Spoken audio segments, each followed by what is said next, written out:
Silencio, silencio. 22 years ago, I stood where I stand now and watched my loved ones die, betrayed by those I had called friends.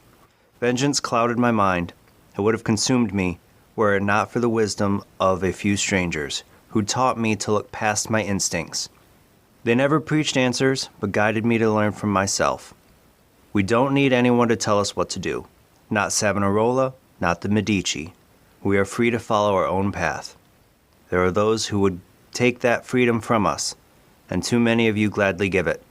But it is our ability to choose whatever you think is true that makes us human. There is no book or teacher to give you the answers, to show you the path. Choose your own path. Do not follow me or anyone else.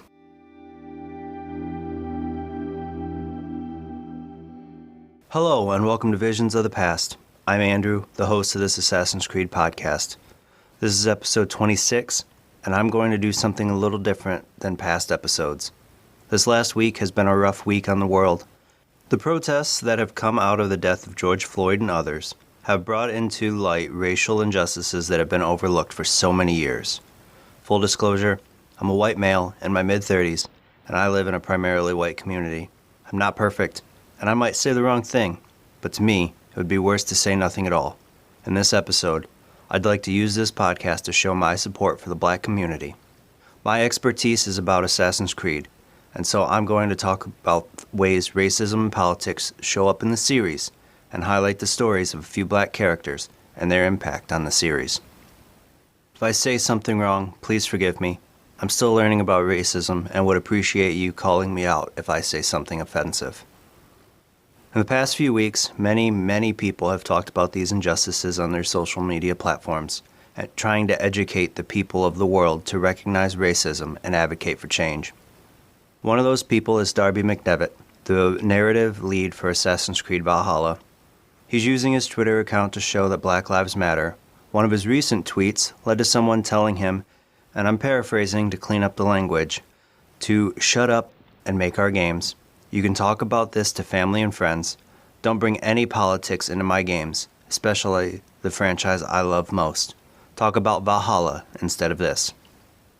There are so many things wrong with that statement, but the one I really want to talk about is his wanting to keep politics out of Assassin's Creed.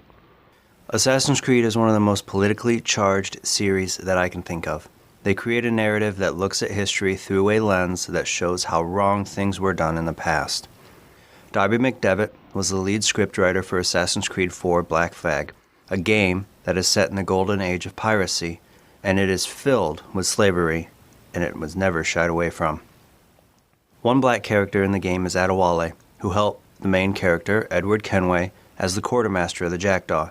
Adewale and Edward bring the subject of the unfairness of the world in their first conversation after securing the Jackdaw, after which they become fast friends, and Adewale becomes Edward's conscience throughout much of the game, trying to guide Edward's actions so that they both work together to further the mission of the assassins.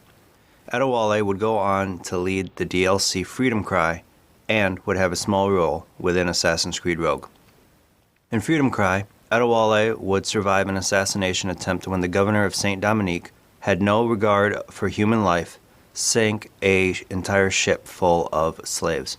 When Adewale confronted the governor about the loss of life, the governor responded by saying the people on the ship were not even human, and that without the discipline and guidance of their masters, that they would turn to rebellion. This is an example of how black lives were disregarded during the colonial era, and it isn't the only time that it's brought up in the series.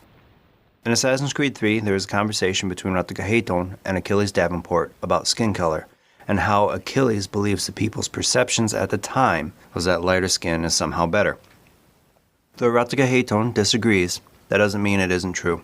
Achilles, being one black man among many white colonists, knows the colonists believe he is a lesser person because of his skin color. Ratiga and Achilles know there is no difference because of skin color. Achilles understands how the colonist thinks and says, what is true and what is aren't always the same. There's another point in the game where Ratiga has a conversation about slavery with Samuel Adams, where Adams would try to convince Ratiga that the colonists were also slaves. Ratiga never lets Adams off the hook, though, and makes sure to keep the issues in his face by telling him that all people shouldn't be equal in turns.